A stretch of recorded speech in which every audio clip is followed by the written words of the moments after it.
What's up, everybody? Welcome to this week's episode of Hidden Forces with me, Demetri Kofinas. Today, I speak with Jimmy Soni, a New York-based author, editor, and speechwriter. He's the co-author of Rome's Last Citizen, a biography of the ancient Roman senator Cato, and A Mind at Play, a biography of the late mathematician, engineer, and father of information theory, Claude Shannon.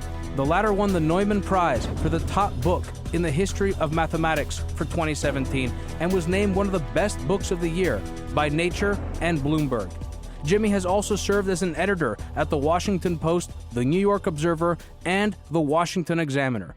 Jimmy, welcome to Hidden Forces. Thank you for having me. You wrote this book with Rob Goodman, right? Mm-hmm. You and Rob wrote one book before this. Mm-hmm. How do you guys know each other? So we were debate partners at Duke in college, and we just became really good friends. And we loved a lot of the same things, a lot of the same authors, the writers. We both did a bit of speech writing in our past. And when we did our first book, we were both, early to mid-20s, and we kind of figuring it out. That's still. Remarkable, man. Can I ask you something? How, where do you get off? No, seriously, where do you get off? Like, where do you get the idea in your head? First of all, what gives you the, colloquially speaking, the balls to think that you can write a book at that age is my first question. Two, how did maybe being debate partners help you accomplish that? How did that train you? And maybe also, what did it reflect about your nature that made you do that? Oh, well, I'll answer the second one first, which we were both huge unrepentant nerds, and nerds then, nerds now. So, but candidly, on the first question, when Rob and I started to do Rome's Last Citizen, which was our first book, I had come, same sort of deal. I had gone on Amazon and looked for a biography of Cato because I had bought biographies of Caesar and Cicero and all these other famous Roman figures. And I just assumed that someone had done one of Cato. And when they hadn't, I just kind of called Rob and I said, hey man, look, no one's done this. We could do a proposal. Here's the best case scenario. Best case scenario, a publisher buys the proposal and we get to do a book. Worst case scenario, we spend 2-3 months writing a proposal. It sits on a shelf somewhere, and that's it. There was very limited opportunity cost because we were essentially working on nights and weekends on this thing. During the academic year? Well, actually, we had just both sort of in graduate school, and then I was working and he was working. So this was while we were working full time. And, this is how things are made. You see something that's an unmet need. You go out, you try to figure it out, and sometimes you strike sparks. Help me, though, because this is interesting to me. Because what you do when you write a book like that, you're on steroids doing what I do every week. Right. You're exhausting and doing tremendous amount of research, and you're taking on a tremendous responsibility, and you've incurred a huge future cost on your life, right? Yep. I'm just curious, where did you develop the skills to do that? We're going way off topic, but I'm just a bit curious about I love talking about this stuff. So the skills, a lot of it is like you learn in college, right? Essentially how to write papers. Now, they're not exactly like writing a book, but you learn how to look up information, find information, source and cite, right? Basic skills. Then both Rob and I are avid readers, and my favorite books to read are biographies. And so I always kind of had it in the back of my head, like maybe one day I'll get lucky enough to do this. Like I love biographies. And so I just kind of had that in the back of my head. The topic came around, and then it was just a matter of like, we had a whole stack of books, I still remember this, that were our models for how we did this, right? So like you're building a company, you find a company that sort of looks, feels, acts like yours, you sort of learn some things from them. For us, there were 2 or 3 really important books that helped us figure out how to write Rome's Last Citizen. It was a biography of Cicero by Anthony Everett, and it was this book, Rubicon by Tom Holland. And I can tell you, I still have the copies of both of those books, and they're basically like husks of books, like their pages torn up, the bindings are, because I had spent so much time. I mean, to give your listeners a sense, like I actually counted the number of words in the chapters. I counted the number of chapters. I put, things together just to understand how it was done. In a sense, that's not random that your next book was on Claude Shannon, in a sense. Right. I mean, everyone else could have had the same epiphany, but you really squeezed as much as you could out of that text. You extracted as much meaning out of that information, and we'll get to that, defining the counterintuitive definition of what information is as we proceed through this. But that's interesting. So that's how you got the idea of the book. Your process, I think, in some ways, for writing Cato sounds like it informed your later interest in Shannon to some degree. And you saw the opportunity, of course, and the fact that there was a gap in the market, which is a traditionally entrepreneurial thing to do. Well, it's also, by the way, it's incredibly, in a way, it's almost stupidly simple to do, because if you go on Amazon, you can identify right away what gaps there are in the books you want to read. And ultimately, for us, this was just an act of well, there's a book we want to read. It doesn't exist. Let's create it. And we figured that there would be a market given that we knew that there were markets for books that were very similar. So, look, I am sort of, I don't mean to be falsely humble. Rob and I knew what we were doing. We had written professionally for a while. At the same time, all books are acts of faith. You find something that isn't out there, you go ahead and try to put it together. And again, there are book ideas that don't go anywhere, but these two happen to go somewhere. Yeah, and I should also mention to the audience that they should check out any of Rob's interviews. You guys do them together. You're fantastic. We can't replicate that type of dynamic here.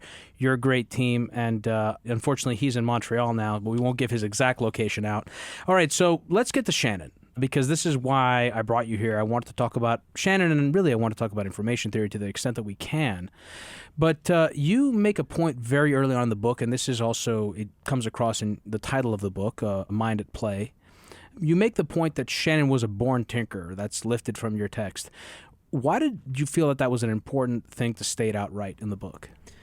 Because he was the kind of person who wandered across so many different fields, and in every one of the fields that he's in, he doesn't have a precise sense of where his ideas or his ambition are going to take them. He's tinkering, he's playing. We called the book a mind play because in everything that he does, you get the sense that this isn't a guy who's out to, hit a certain threshold or capture a certain trophy or win a certain award or get a position at a certain university. He's just playing with ideas, with concepts, in some cases with objects.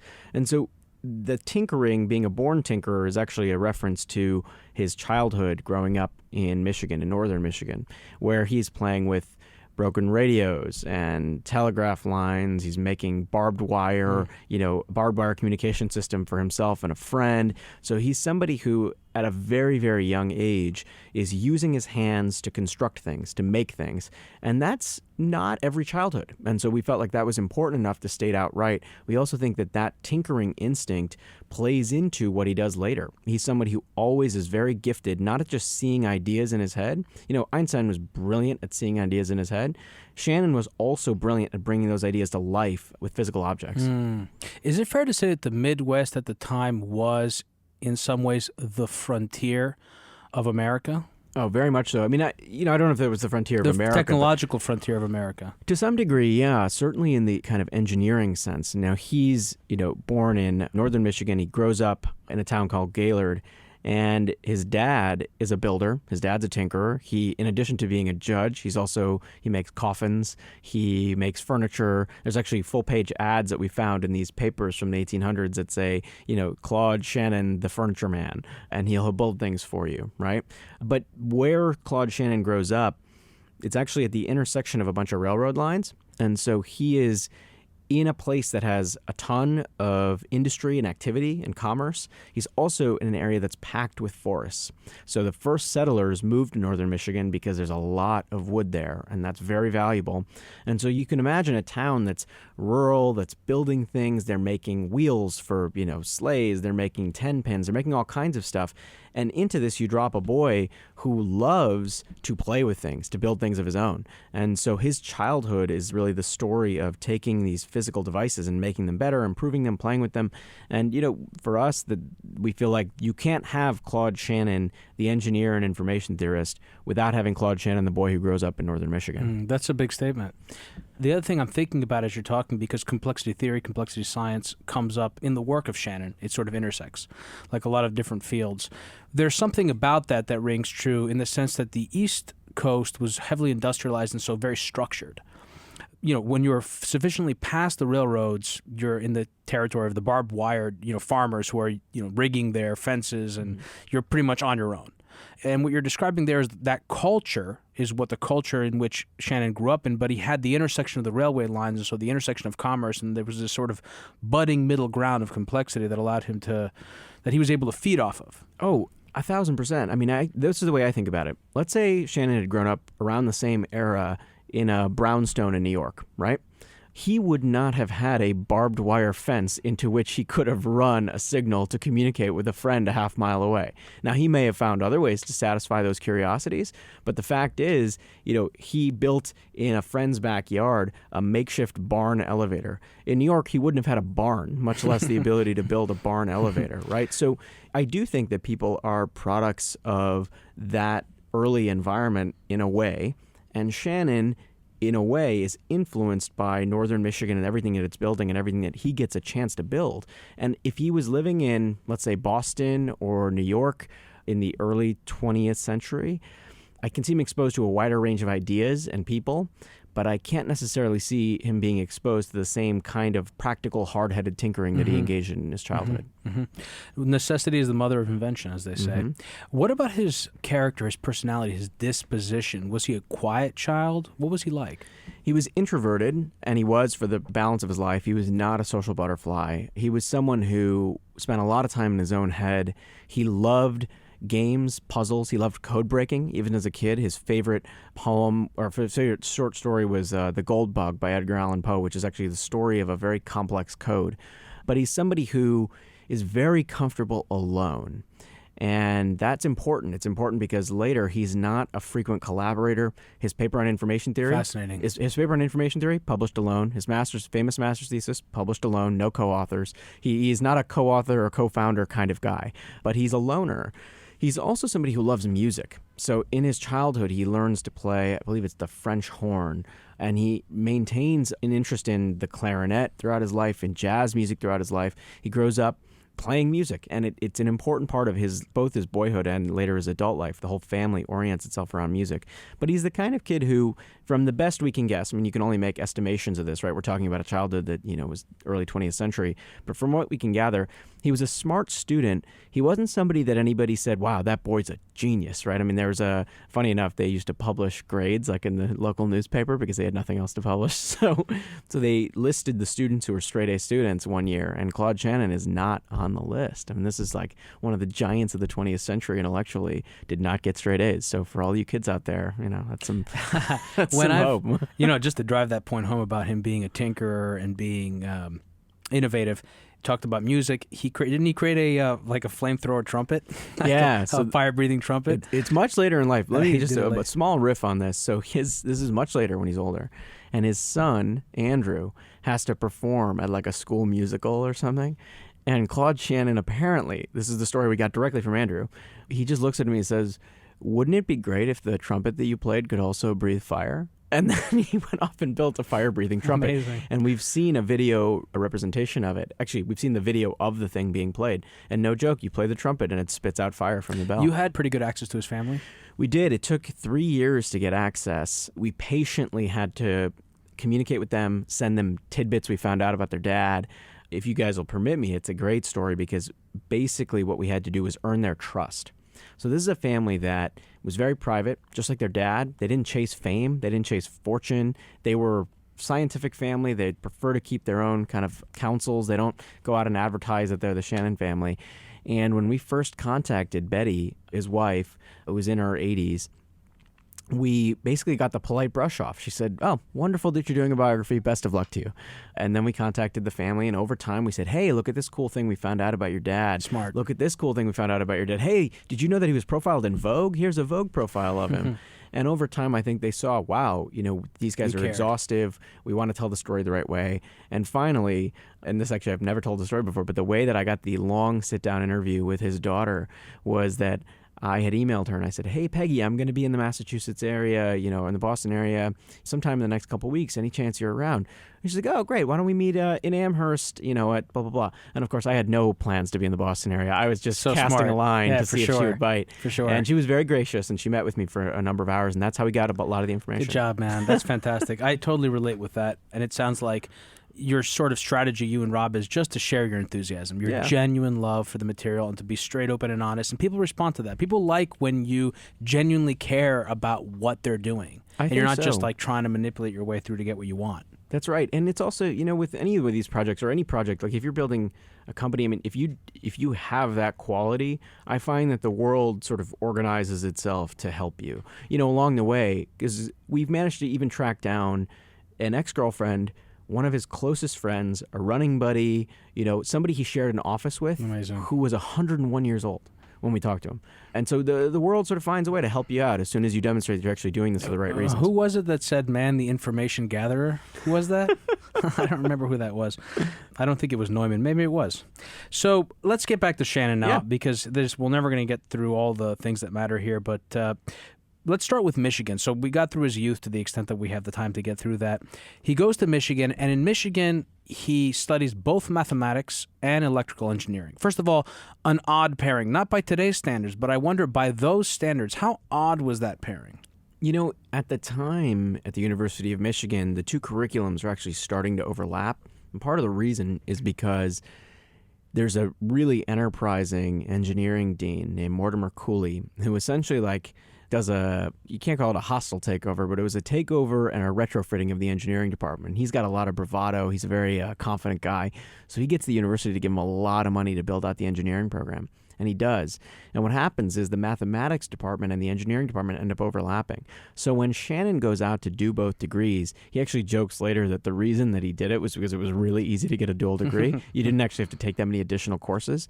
But at the same time, what it exposes him to is engineers who at the time are, by the way, working on very, very practical problems. How do you transmit a wireless signal? How do you build a ship that's better for the Navy? Then in mathematics, he's doing much more kind of theoretical work. He's exposed to Boolean logic, for example, which becomes important later for him. But he manages to get both degrees at the University of Michigan. It's his first experience publishing something, and he actually also manages to do reasonably well in his studies there.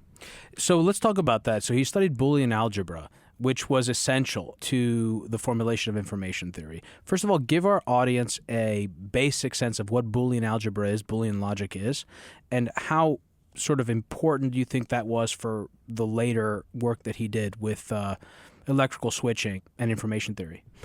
So in the middle 1800s, 1847, George Boole creates an algebra in which the values that are concerned are sort of the true, what are called the sort of truth values. So 0, 1, true, false, right?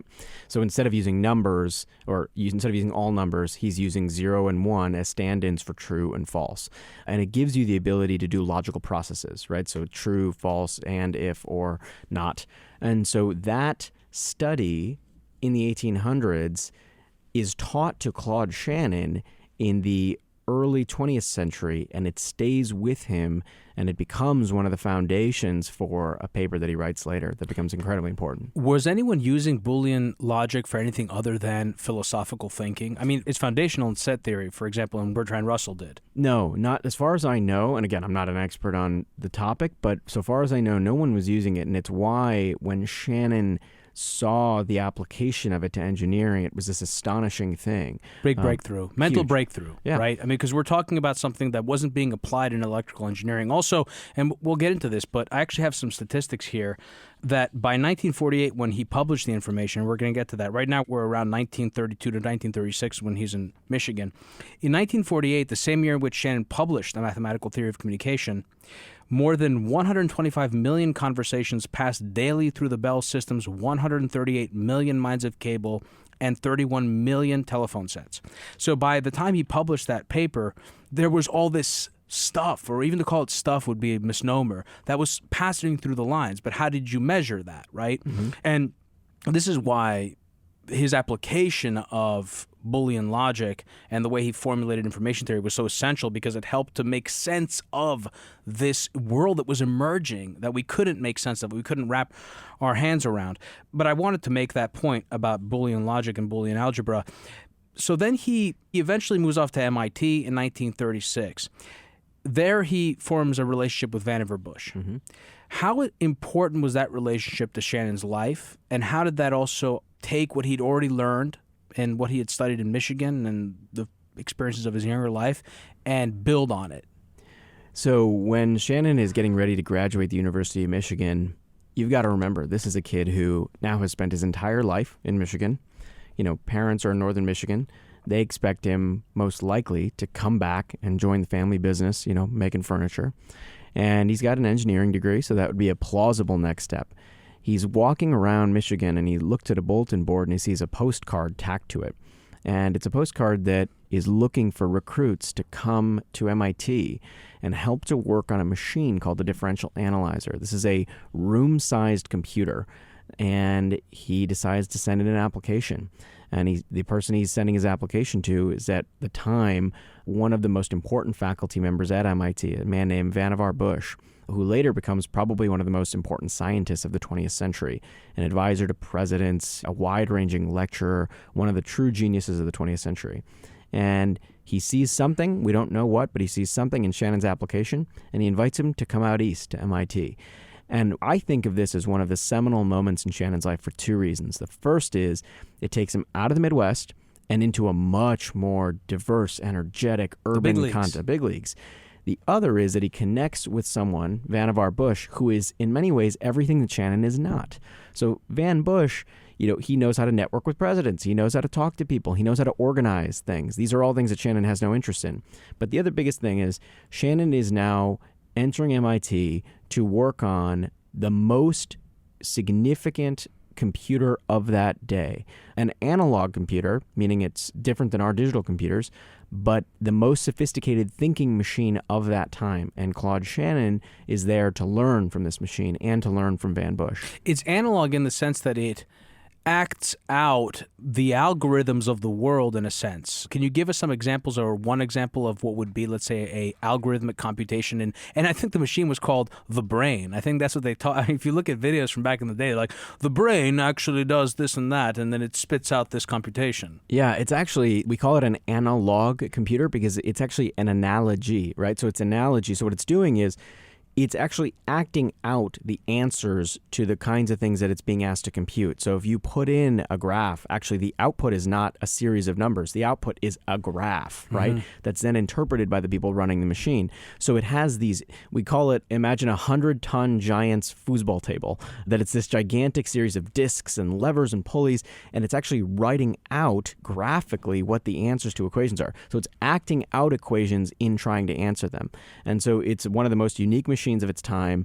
This was the foremost computing machine of its time, and Claude Shannon is very lucky to get to spend time in this room where these gears are humming, and he does this for weeks and weeks and weeks. In that sense, it's continuous waves as opposed to discrete. Exactly. And that's significant.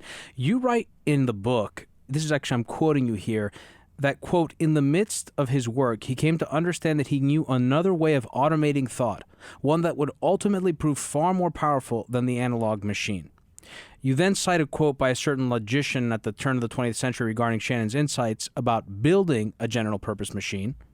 And you say, quote, as a material machine is an instrument for economizing the exertion of force, so a symbolic calculus is an instrument for economizing the exertion of intelligence.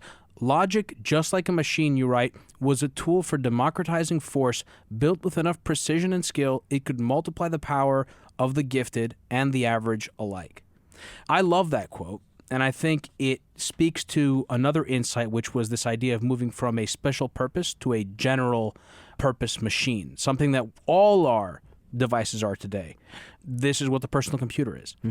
What was that process like from your research for Shannon while he was at MIT, applying his ideas of logic, this analog computer, into his notions of computation in a sense, and how did he begin to arrive at this notion of discreteness in messaging and information? So he is spending, many months with a machine that has switches, right? Open, closed, open, closed, open, closed. And he's seeing that these switches actually control the flow of information, the flow of light. The flow of something. Yeah, There's something's flowing, there, right?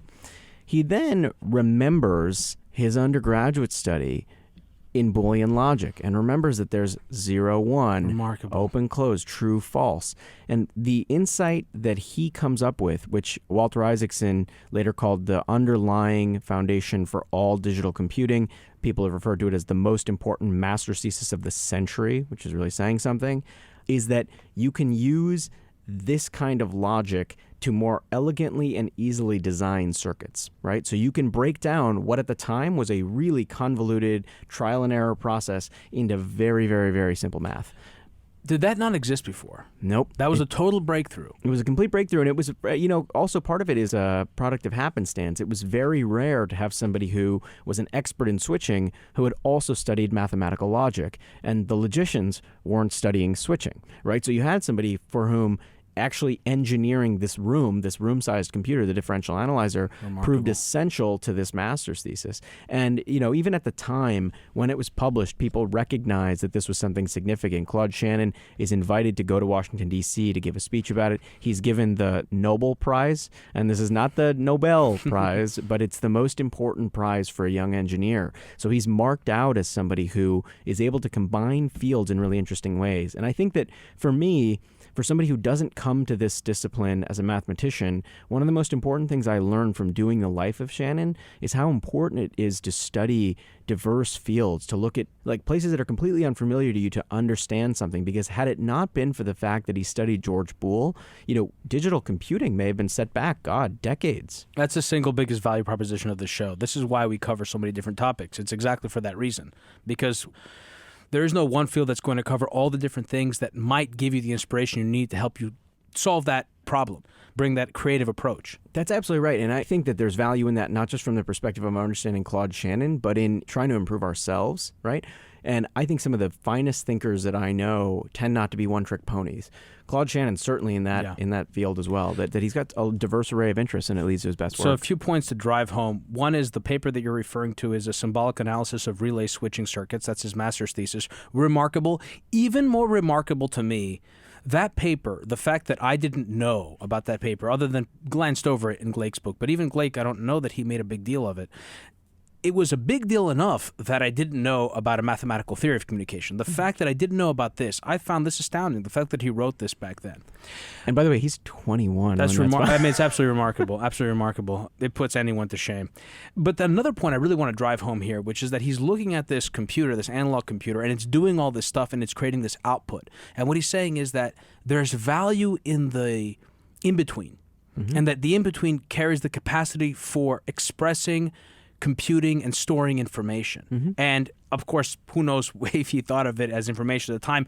How this was all coming together in his head, I find astounding. But it just shows you how many years it took between a clear articulation of some foundational ideas that were incorporated in his 1948 paper, how many years between that and that paper was published, and so much else must have got into it in that baking and that simmering of thoughts.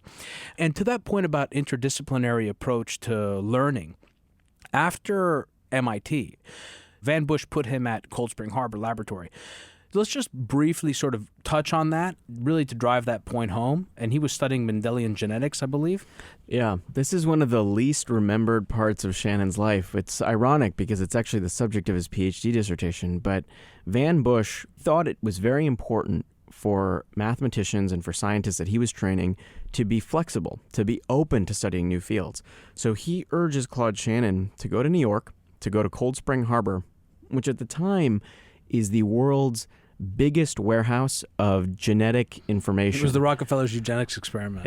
It was it has unfortunate origins and some unfortunate destinations. And I visited, and you can actually still see the cards where they try to predict which genes will show success in chess or will show infidelity or will show a love of the sea. They still have these cards. They're, bunk science then, bunk science now, but it's a really, really useful collection of data. So Claude Shannon is there, and what he's trying to do is essentially do what he did with his master's thesis, apply algebra to genetics to see if you can figure out when would a gene show up in a population. To look at alleles and chromosomes very closely to say, is there a way to deduce mathematically what we are trying to look at biologically? And so he's applying algebra to genetics in a way that's never been done before. And while it's not quite as astounding a breakthrough, there are scholars later who said, he was about a decade ahead of the field, and this is a guy who had never studied biology. Remarkable.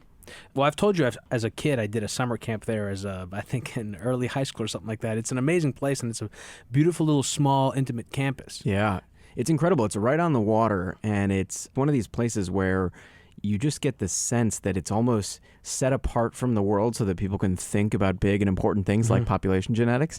At the same time, that history is a little shadowy as well. That was the time when eugenics and eugenicism as a movement was really on the rise, both across the Atlantic, both in the United States and in Europe.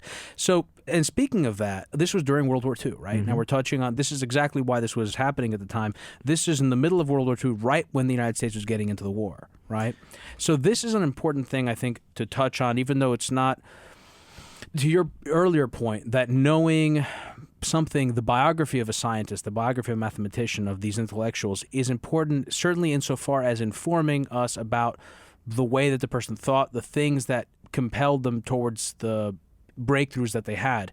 This was an essential time for Shannon, and it would be good, I think, for all of us to sort of just take a moment and appreciate what it means to be a young man living in the United States. The Japanese have just bombed Pearl Harbor right before, right after he went to Cold Spring Harbor. It was after. Right after. Okay, Yeah. so, but it was while he was there. I don't know if it was while he was there because he only spends a summer at Cold Spring. And then he goes to Princeton right after that. Yeah, so he finishes it up at MIT and heads to Princeton on a fellowship. Okay, so and he had actually gotten that fellowship before he went to Cold Spring, right? That was like kind of in between it was. I think it was about the same time that he was heading to Cold Spring is when they apply. It was around that time when he was applying for it, and he wins what is an NSF National Science Foundation Fellowship, prestigious then, still prestigious now, and he is able to go to the Institute for Advanced Study, which is located in Princeton, New Jersey. Now, people will take great pains to remind you that the Institute for Advanced Study is actually distinct from Princeton University. They're on the same campus, but they're very different. But the Institute allowed people to basically come and work in a freewheeling environment. It also became a place where refugees from Europe, the most famous scientists of that day, were going to the IAS. So Hermann Weyl is there, Kurt Gödel is there, Albert Einstein is there. And into that milieu drops Claude Shannon, complete with a fellowship, with a great list of mentors and a couple of papers that are pretty significant. And interestingly enough, despite being dropped into that milieu, as you appropriately call it, I think I draw this inference from your work as a result of the fact that he was, partly as a result of the fact, certainly, that he was not a gregarious guy. That was not necessarily advantageous for him. And he was also going through a divorce at the time, right? Mm-hmm. To his first wife, who was married to about a year. Mm-hmm. Uncharacteristic for the time, certainly. The war, the uncertainty of what would happen to him, the real possibility that he might be drafted, that he might lose his life or lose a limb, and the uncertainty, the natural, normal uncertainty of being a young person at the beginning of your career. All those things come together, and this person who was otherwise playful and lighthearted, it seems, throughout most of his life, went through a period of melancholy. Yeah, you nailed it on the head. If there's a dark period in Shannon's life, the time at Princeton is the dark period. And one of the reasons is the cloud that's hanging over him and all young men from that period is the war. So it is just as he arrives at Princeton that the draft order is given by President Roosevelt. And so all young men are of a certain age are eligible to be drafted, and Shannon is in that group, and it is a source of huge anxiety. He believes, and he is, frail. He doesn't believe he'll be well suited for Army life. He is someone who believes that he could put his mind to use in the war effort, but not necessarily his body. And he's just afraid of being drafted and afraid of having his scientific life, which he has now spent 8-9 years cultivating, derailed by the war. And so in a stroke of incredible fortune, his mentors find him a contract working for Bell Laboratories on the war effort. And he's not drafted, but he's put to work on what's called fire control, which is basically the science of how you shoot things down from the sky. Anti-aircraft guns. Yep, exactly. Yeah, there's an interesting passage about that. I don't know that it was in your book or if I'm confusing it with something else, where they actually went into specifics about the level of mathematical precision that went into designing the anti-aircraft weaponry, which is just fascinating, right, to think about that. I mean, this is just remarkable. You want to talk about being on the frontier of, again, this on the cusp of the transition, actually not even really on the cusp, this is the germination of the digital revolution, right? The informational structure, the roadmap, which is what Shannon did. So he goes to Bell Labs, and in Bell Labs there's a really interesting anecdote of him having tea time for about 2 months, is that right, with Turing in 1943. Now, as I understand it, Turing, am I correct, was in 1943? I think it was 1943, yeah. 1943. From my understanding, Turing was essentially sent to the U.S. in order to kick the tires on the U.S. cryptography team, the team involved in building the cipher of Roosevelt and Churchill's or whatever other encrypted in communication across the Atlantic, because the Brits were worried that the Yankees were going to kind of drop the ball on it. Yeah. Tell us a little bit about this, because these are two giants, obviously. Alan Turing, more notably known for his role in computing and computation, and of course Shannon is the father of information theory. Yeah, it's an extraordinary moment in 20th century history, and it's one that's overlooked. Turing is sent by the British to the United States to essentially make sure that communications coming from the U.S. to top-level leaders in Britain are going to be secure. You do this through the science and mathematics behind cryptographic analysis and cryptography. Specifically, how do you encrypt a phone call so that the Germans can't decipher it and then use that information against you? Can't you just do it in English? They did. It was, in any case, they did use the other wind languages. They did the Comanches, the Comanche language. Right? Yeah. But basically what Turing is here to do is to test our systems to see, will they be secure and safe? One of the places that he has to go is Bell Laboratories, and one of the people he meets there, also working on cryptography, is Claude Shannon. And it's an extraordinary moment for a couple of reasons. The first is they do end up getting together for tea every day in the Bell Labs cafeteria, and there was something really remarkable about the idea that these two giants of the information age were having tea and talking together, at a modest cafeteria at Bell Laboratories. The other reason it's remarkable is because neither of these guys have a ton of friends, and so the fact that they made friends with each other, I like to think, suggests that they recognized just how smart the other one was. Claude Shannon even later would say that he was blown away by Turing's intellect. They stayed friends. Claude Shannon also invites Turing over to his home in the West Village, which Claude Shannon invited no one over to his home in the West Village. So again, it is saying something that they became friendly. They would reunite after the war, and without missing a beat, the Shannons are visiting Turing at his home, and Turing invites Claude down to go see a computer that he's building downstairs. And so this is like one of those great sort of, bromances in technological history. So I think this is an appropriate moment to talk about the bomb I think that's actually lifted from a quote of one of his colleagues at the time. John Pierce called it. He said it came as a bomb, is the way he described the information. The 1948 paper that he wrote. And then I think that's actually the title of your chapter on that. Why the bomb? I think you've sort of illuminated us a bit about that by referencing how he works in solitude and it just kind of came out. But why the bomb, and what was the immediate sort of reaction when it dropped?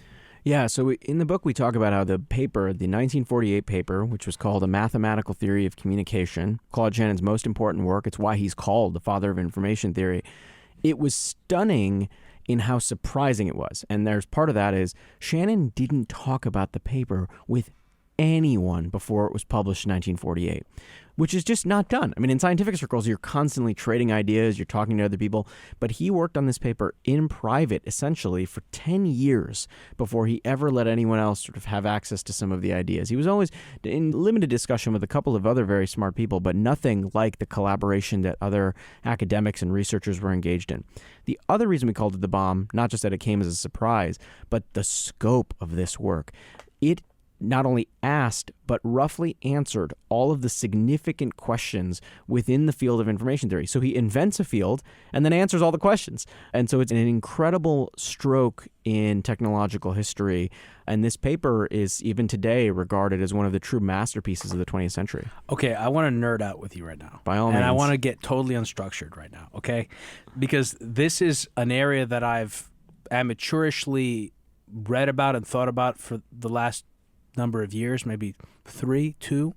I rarely get to discuss it, and I think the nature of the subject is such that even brilliant geniuses, mathematicians, philosophers who understand this field and have studied it far more than you or I still probably struggle with it in some sense, and perhaps in the same way that physicists struggle with the notion of quantum theory, right? As a sort of what is it? We can understand it mathematically, but what is it? I want to try and, for our audience, to get some sense of what it is that we're talking about. You and I, we mentioned James Blake. James Blake refers to this in his book as a fulcrum, that the 1948 paper was a fulcrum around which the world began to turn. Mm-hmm.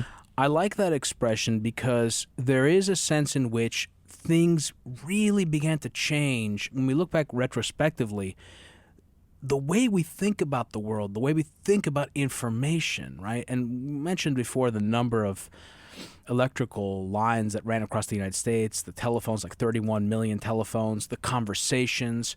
Our world was beginning to transform in terms of where and how it was happening. Mm-hmm. How would you explain? I know Rob has talked about information as being, well, I think he cites someone that, or a statement from Shannon. Shannon said, information resolves our uncertainty. I think that's a good way to approach it. There are many ways to approach it, talking about it in terms of entropy, talking about it in terms of randomness, talking about it in terms of computability. How do you try to explain this to people who have, let's say, no idea of what we're talking about here? Yeah, I throw out a few things. So this is one of the more incredible papers in the 20th century. So I'll do my best to give the sound bites that are most helpful for people to understand it. But I do think it's actually worth going back and reading it yourself. Even as a non-mathematician and non-engineer, you can actually find it to be a very readable paper. That's one of the things that makes it most remarkable, is that even a layperson could get a rough sense of what the heck he's talking about when he talks about information. The big thing to think about is, at this time, our understanding, at the time that Shannon's writing, our understanding of information is very immature. There's a sense in which the only way that you can make a signal go from one place to the other, if it's a little unclear, if it's a little noisy, is just by shouting louder, by increasing the power within a message. So you just yell. Right. In these analog systems. Yeah. And what Shannon shows... And the repeaters. The way you got a message across distance, you needed, in terms of the distance it had to travel and boosting it. And all you would do is just try to boost the power so it got louder, so that you could make it clearer, and you'd accept that noise was just an inevitability. And you created more noise, of course, in terms of boosting it. That was the thing. You amplified the noise. Irony, right. What Shannon does is a few things. The first thing that he shows is that you can actually quantify information. So Shannon is responsible for inventing the bit. So everyone knows over 8 bits, 10 bits, 12 bits. Shannon invents the bit. It's short for binary digit, right? And it's a way of measuring information, which turns information from something ethereal and a little hard to pin down into something that mathematicians, physicists, and engineers can actually use, can actually compute, right? So that's sort of big breakthrough insight number one, is let's quantify information. Boolean algebra, boom, right there. Yeah.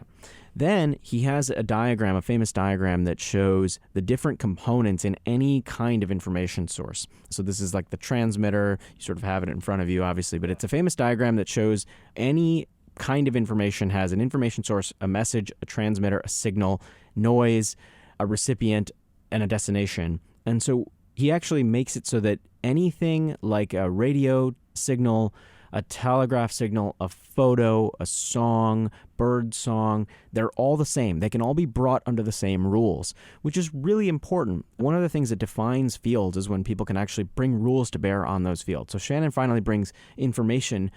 He can govern information with these common laws.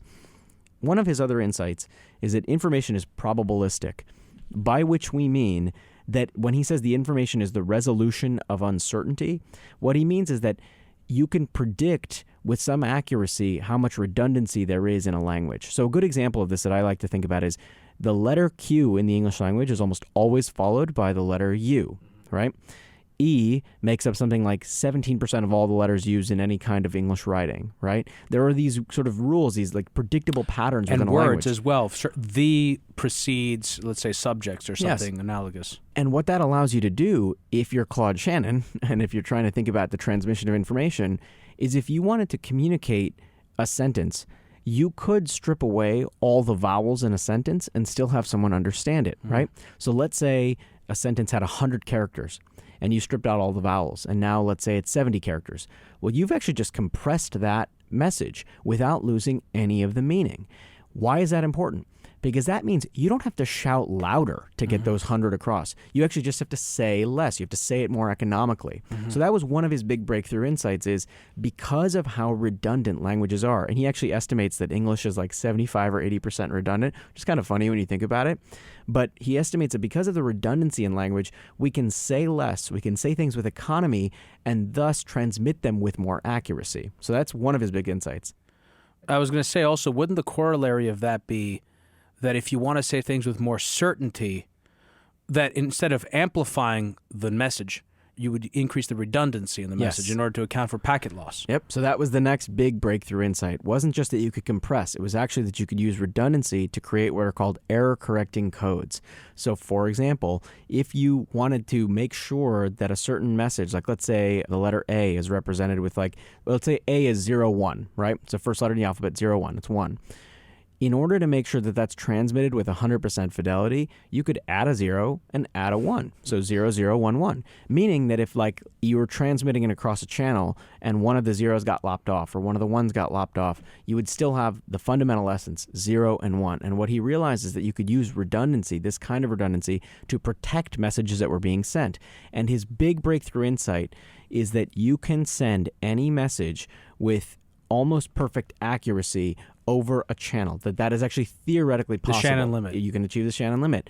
The thing is, that was not an idea that anyone had. Everyone assumed that noise was just a problem that had to be dealt with and that the only way to do it was to shout louder. Shannon realizes you can both compress and encode messages to transmit them with perfect fidelity. And that is something that is the underpinning architecture for everything. It's the reason that you can watch a YouTube video on an iPhone and it doesn't take 7 years to watch the video, because it can be compressed and because it can be communicated with error-correcting codes that allow it to be presented with accuracy. Well, that third thing you mentioned, so we talked about Boolean algebra, we talked about electrical relays and switches. The third one was the statistics, statistical structure, understanding that there was a statistical structure that underlay, I don't know how you would say that, everything in terms of information, the way he was thinking about it. There are many other things I want to say, but before I do, I want to actually I just pulled up the paper here in front of me. There's this paragraph, I think it's the second paragraph in the paper. It's like the most cited sentence, and I'm going to actually add a couple of sentences to it. This is Claude Shannon speaking now, introducing information theory in his paper.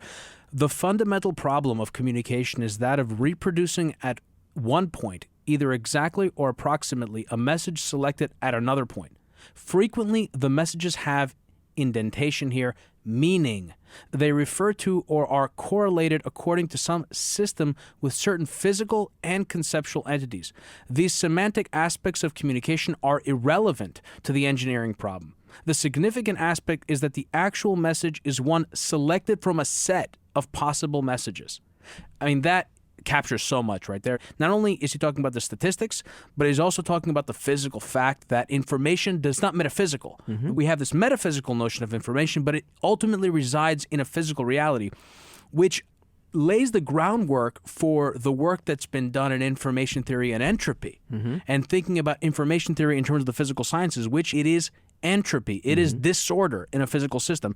As the universe expands from the Big Bang, if we take that theory, the universe generates more information, and that a fully entropic universe at completely sort of thermal death universe has the most information, and it's captured in a sense. And this also, I'd love to ask you, Jimmy, what you think about this, because this is all over the place now, but I told you I was going to geek out. I warned you here.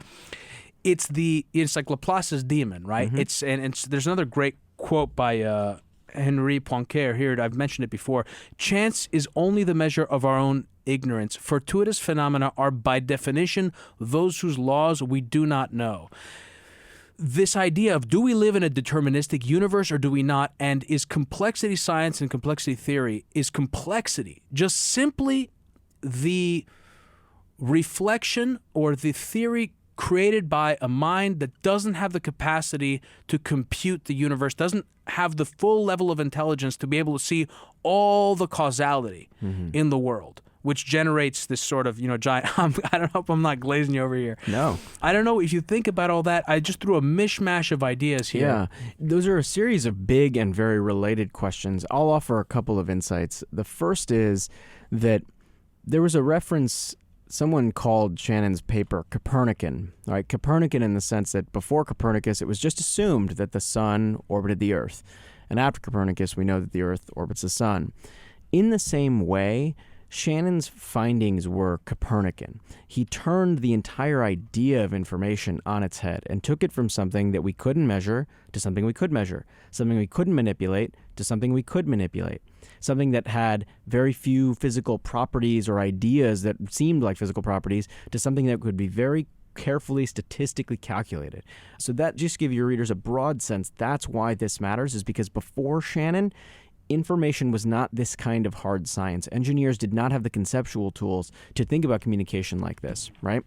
The thing I'll say about entropy and about the probabilistic work, the best analogy that Shannon uses in his paper is the flipping of a coin, right? And he says a fair coin that's weighted equally to heads and equally to tails, if you flip it, it actually communicates a lot of information. You don't know what's going to happen. You're uncertain about what the outcome is going to be. So when the outcome is either heads or tails, you have 1 bit worth of information, right? He says a coin where both sides are heads communicates no information.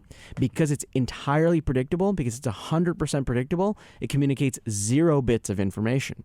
And that idea, it can be a little, complicated to think about, but if you just say it that way, it makes a lot. Information is choice. Information is choice, and it makes a lot of sense. It means information is the resolution of uncertainty. It means that something like a coin that's weighted with both sides or has 2 sides of heads is actually communicating nothing. It's communicating utterly nothing. It has no bits of information to it, right? Whereas uncertainty, not knowing, is what we're trying to resolve when we communicate something. Also, I think another way that's interesting, there are so many examples that are useful, and I think all of them are useful in something like this because redundancy in the message, right? You want to get this redundancy in your head, is music. Jazz, if you have an hour of jazz, if you want to compress that takes up way more information, way more space on a hard drive than, let's say, 1 hour of, I don't know, what's that song from the South, like Dixie, My Dixie or something, some simple, mundane, percussion of a drummer or something, because there's predictability, there's statistical structure in that other hour, and so you can compress it. There's far less information. Yep. It's appropriate, by the way, that you chose jazz because this was among the things that Claude Shannon cared a lot about when he would get into friendly debates. He cared nothing about politics, but he would argue with you to the bone about who was the best jazz musician. And he would go to clubs in the West Village and just sit there and sort of nurse a cigarette and nurse a drink. This is when you could smoke indoors. He would sit there and just watch jazz musicians for hours on end and lose himself inside the music. And so it is actually, we think it's important and interesting that jazz is a central part of his life because there is so much uncertainty and complexity in that kind of music that maybe there isn't in other styles. And again, I'm not making a judgment about the music. I'm simply talking about the kind of the order, the chaos within jazz as compared to other styles of music. Again, I'm thinking of Brownian motion. I'm thinking of Heisenberg's uncertainty principle. I'm thinking about, to take the opposite side of that, our capacity to see patterns where patterns don't exist, right? And to infer meaning where none exists. All of these are so interesting. You and I were speaking before we went on air about what is a random number. Well, to choose a number inherently means that it's not random. And there actually have been books written that produce random numbers that were created by algorithms, which is like sin, high sin. So these notions of incomputability, incompleteness, uncertainty, randomness, intelligence, these are so interesting to me. It's at the intersection of so many different fields. I guess what I wanted to do with this, I took it as far as I could take it, because you get kind of lost when you try. I mentioned Brownian motion. That has to do with, again, entropy and the random motion of particles in a fluid. But there are so many interesting ways to approach the subject. It's so valuable to study. And I do implore anyone and everyone to kind of look into it and to begin to get into it. I didn't even mention Gödel's incompleteness theorem. There's some aspect of that as well that feeds into it. You can feel it when you study these different theories. And Turing talked about an algorithm being a way of expressing information, like the shortest algorithm is the shortest way of expressing that. And anyway, it's all part of that. So I wanted to make that point. We're not going to have a chance to get into his later years, which are fascinating, I think, from the standpoint of how much of his life happened after he published this paper. And he went back to MIT and he taught, and I think he retired in 1978, but he died in 2001. 2001. Right? It's really wonderful. Jimmy, I'm remarkably impressed by not just your coherence in being able to talk about this subject, but the extent to which you understand it is, I think, remarkable, especially given the fact that you're only what? 32. I mean, I just think it's, I think well, it's hey, remarkable. Let me just say that I'm 32 now, but you look at what Shannon had done by the age of 32. By the age of 32, he published the most important master's thesis of the century, and then it's when he's 32 that he publishes the information theory paper. And I've written a couple good books. I haven't invented a field, so it humbles everyone. Of course, so that's cool. That the fact that you studied that, but it's really great. But I want to really emphasize that point because it's valuable for anyone who's going to be reading your book to understand that you understand this stuff, or you've thought about it to this degree, because you're not just writing about a life, you're writing about a scientific life, and I think these things are relevant. I appreciate that, and I mean, it means a lot to hear you say that. I think the other thing about it is that I think I'm not a scientist. Don't play one on TV. My math studies ended in high school. And part of the reason I think non-experts could approach this book and read it and not get bogged down in the terms of the equations is because neither Rob nor I were experts when we wrote it. So we had to learn this stuff from the ground up and then communicate it as learners, not as experts. And so for your audience and for other people, it's actually one of the virtues of scientific biography in a way is that if you read, for example, I don't mean to just brag on our book, but there's a really wonderful book called A Beautiful Mind, and it's by a woman named Sylvia Nasser. It was one of our models for this book. And one of the things that's great about that book is you don't have to be an expert in game theory or in economics to read that book and get a lot out of it, right? And we like to think that part of our book, yes, it's an introduction to Claude Shannon, the man. It's also an introduction to information theory, the idea. It's an introduction to circuit design, the idea. It's an introduction to, how to program a computer to play chess, which is one of the things that Shannon did. So I hope, and it sounds like we did, get to a place where the ideas and the life balance each other out. Because I think one of the virtues of studying someone like Shannon is figuring out, how did someone like this come up with these ideas? Yeah, I love it, man. I appreciate you writing it, and Rob as well. He's here in spirit, though not in physical body. Tell our audience your Twitter handle, how they can learn more about you. The paperback is coming out in like a month, right? It's coming out in July, yeah. And which actually, is the anniversary, the 70th anniversary of Shannon's information. It's very appropriate. It's the 70th anniversary of the information theory paper this year. And actually, the other thing your audience should know is there's a movie coming out. Really? So it's called A Bit Player. And it's by a filmmaker named Mark Levinson, whose other film was a film called Particle Fever, which was all about the search for the Higgs boson. That was a great documentary. So his next documentary is on Claude Shannon. It's a documentary? Yeah. Oh, and he worked with you guys on that? Yeah, he did. So it's actually a mix of a documentary and a biopic. He got an actor to play Claude Shannon, and this actor looks exactly like Claude Shannon. And then part of it is interviews with experts. Rob and I are both in the movie, a bunch of others, people from his family, etc. And it's so good. I mean, just as good as Particle Fever, if not better. I'm so jealous. When is that coming out? That's fantastic. He's debuting it at a conference in a couple of weeks, and then he's going to probably look, it's going to go to film festivals. There's a whole process I don't know anything about, but it's the first feature-length look at Claude Shannon's life, and I think it'll introduce a lot more people to him. Why don't we get you, Rob, and him, the director, here? We'll do a Charlie Rose style situation. I love it. I'll gladly come back. Any podcast that's talking about Brownian motion. Dude, our audiences, we're such geeks, man. I really wish that they could meet Rob as well, because he's such a geek. He's such a geek. So I really appreciate you coming on, man. Thank you so much, all right? Yeah, it was great to talk to you. And that was my episode with Jimmy Soni. I want to thank Jimmy for being on the program. Today's episode was produced by me and edited by Stylianos Nicolau. For more episodes, you can check out our website at hiddenforces.io.